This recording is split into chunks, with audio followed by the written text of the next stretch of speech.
Hi there. I'm just trying something new today. Let's see how it goes. I have no idea because, like usual, I've made very few plans or wrote anything down, or so we'll see how it goes. So anyway, if you don't know me, my name is Pam. I am a close to my heart maker, and also write sketchbooks. And well, if you're anything like me and a lot of other scrapbookers I know, you tend to collect ideas thinking, I'm going to do these ideas one day. And then, sometimes you do, but a lot of times the pile just keeps getting bigger and nothing actually happens. So I've started sorting through this huge collection of ideas and techniques and pretty layouts and everything I've been collecting, and I thought that maybe once a week I would just grab one of them out of the pile and see what happens. So there will be no fancy speeches, there will be no fancy, writing. There'll be just me talking and playing with something that perhaps I haven't played with before or for a long time.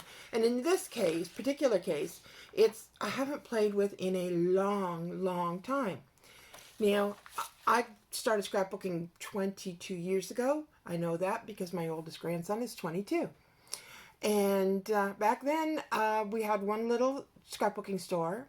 Anything else you wanted, you went to the, like the dollar stores or to the stationery stores or whatever. Some of my earliest layouts are actually on construction paper. I know, gasp of horror. Anyway, very first one on the pile when I went through it was an article from www.scrap365mag.com. And it's something that we're actually seeing happen right now, so I thought it was quite fitting. This article is by designer Elaine Rolfe, and it is In With the Old. And eyelets were like the thing. There you were putting eyelets on everything. And now a lot of people don't even know what eyelets are. But they're still available. They're still around. They're a nice inexpensive embellishment. I found them when I was looking to see who still sold them. I found them at Michael's. I found them at Trinity Crafts. Now, I didn't go any further than that, but so I know that they're still available on various websites around the internets, and also still available are some of the tools. So what are eyelets? Let's start with that. Now they come in all different colors, sizes. There are shaped ones. I have eyelets that are shaped like bacon and eggs. Okay? But here's what they generally look like. They're these little tiny things. Can you get a good look at that? Should I stick it closer? I don't know if that'll help at all. Anyway, so that's what eyelets are. And they are great fun for sprucing up a layout. And I can't believe that I tucked them away and forgot their existence. That's how I found it. I still have bacon and egg eyelets. Don't ask me why, but I had to have them. Anyway, so in the old days, if you wanted to set an eyelet, I guess I should have left an eyelet out so I could show you what you do. Silly me. See, I told you I'm doing this off the cuff. I have no idea what I'm doing. So in the good old days, and if you don't feel like spending a whole lot of money, this is also good to know. The tools you will require are a little tiny hole punch. I don't know how big it is. It's tiny. Very tiny. A setting tool, which they still have them at the dollar stores. I've seen them. And a hammer. So if you worked at a little crop table, the foldy ones, you had to actually go on the floor to set your eyelets. And we were cool with that. We were young, we were wild, we were free. But nowadays, I don't know that I'm going to do that. But what I can do is show you how to set an eyelet. And I have a nice big thick wooden table with braces underneath of it. I don't know what it was used for before, but it's pretty powerful. So this is how simple it is. Okay, so the first thing you do is wherever you want an eyelet, and I'm going to show you what kind of things you can do with eyelets too, but first let's just show you how to use them. Okay, so first you punch a little hole where you want the eyelet to go. Then you take your little eyelet and you pop it in. Okay, I try to pop it in.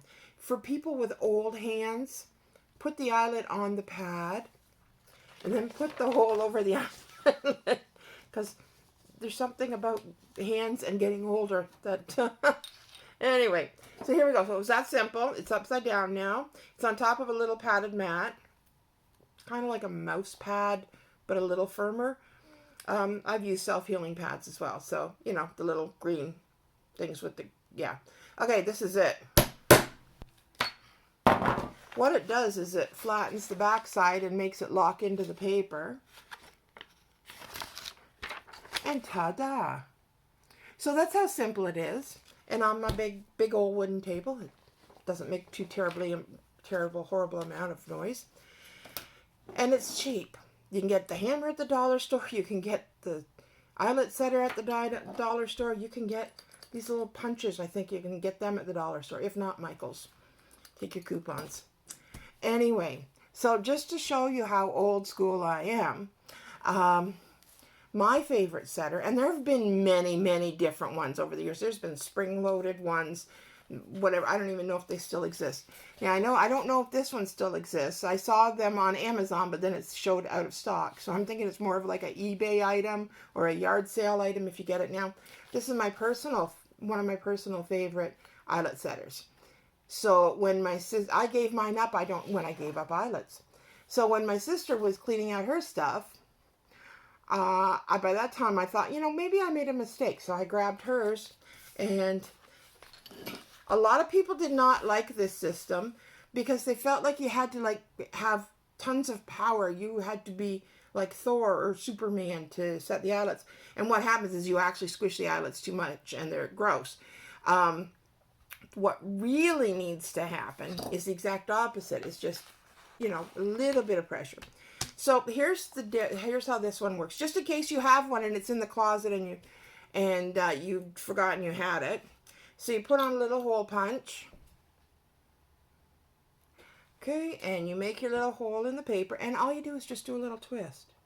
Okay, hole in the paper. Simple. No serious bashing or anything. Then you put on the setter, and let's grab another eyelet out of the jar. A blue one. Do a blue one this time. Okay, so we popped it through, set it down on the thingy, and just because I don't have a lot of strength in my wrists anymore, probably from 22 years of scrapbooking, I just do this, and see, and that was like almost no energy at all. It's split, it's set, there it is, ta-da! So there's another way. So if you see one of these and you want to give that a try, it's one of my favorites. Okay, so set that one aside. And here's what I think most people are using now. And I love this thing. Isn't this great? It requires almost no strength because of the way it's all sprung and organized. Yeah, I can punch through light wood, aluminum, all kinds of crazy things. I love it. This is called the We Are Memory Keepers Crocodile. They have a bigger one too. I think I'm not going to tell you what it's called because I can't remember. But anyway, so there is a bigger one, and it actually sits on your desk, so it's even easier, I guess, to use. But I've never got tired of this one, and I have multiple uses for this, not just setting eyelets. So my husband uses it for when he does leather work too. So this one stayed. So anyway, it's almost identical process. You punch a little hole, grab a little eyelet. Guess I better get my self-healing mat back out.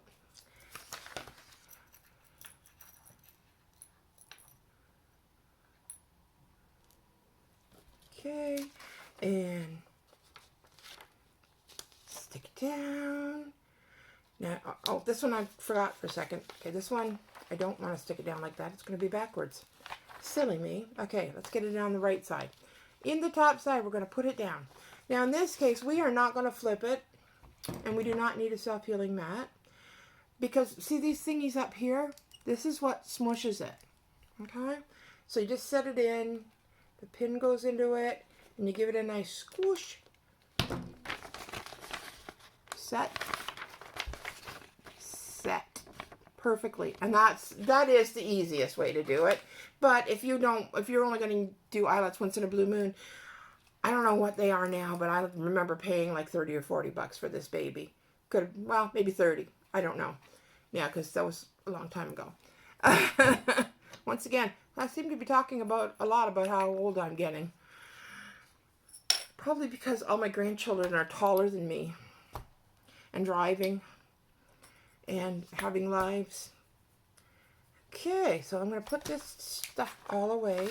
Now, the Elaine Rolfe that wrote the article, she came up with some really cute ideas for using eyelets, and I'll give you a quick peek at it. See, like she set up a grid of them, and then she just ran fiber, I believe that looks like raffia. And did that, and how it came up was, it came up looking like that. I mean, is that not cool or what, right? And another one she did was, she just used hole punches of various sizes and did holes all over her paper to distress it, and then randomly put in some eyelets around the page. Here's what that one turned out like. I don't know if I have the patience for that, but you never know. I might. So I thought, well, since she showed all these cool ideas of what to do with it, maybe I should come up with something. So anyway, so first thing I'm gonna give you some odds and ends of ideas of things you can do with them that just pop into my head. Number one, if they're not the right color, you can color them with a lot of different markers, like the metallic pens and stuff, and you can make them the color you need them to be. You can also emboss them, although I've never tried it myself, but I would think it would work, because it's just light metal, and you're going to put stuff on it and heat it up, and boom, it's the color. Anyway, so that's one thing. A really cute idea would be to put like 6, 1, 2, 4, 6 like this, and then you could actually lace up something like to attach it. You know how you always try to figure out how to attach vellum to pages and vellum quotes and all that? Well, eyelets in the corner would look cute. Those are just off the top of my head. I just go online and Google uses for scrapbook eyelets or something like that, and you'll probably be overwhelmed because there's a million years of scrapbooking information on there now. So anyway, I came up with my own project just to kind of share, and I'm kind of really pleased, and I'm glad, and I'm going to leave the eyelet setter and everything out for a few days and get some stuff. Now, the sketch itself came out of my book, Scrapbooking Sketches for That One Perfect Photo. And this is the layout. And this is what I did with it. Using, obviously, since I'm a close to my heart maker, I use close to my heart papers. And this is just a really adorable picture of my husband all rolled up in his Christmas blanket and his new Christmas pajamas, just waiting for Santa Claus to come. And on this side, I've just used them to decorate, and I always like to do all my embellishments in odd numbers. I don't know why, but it looks better. And then over here, I've actually brought some binder twine through and made a nice bow there and kind of pulled the whole layout together.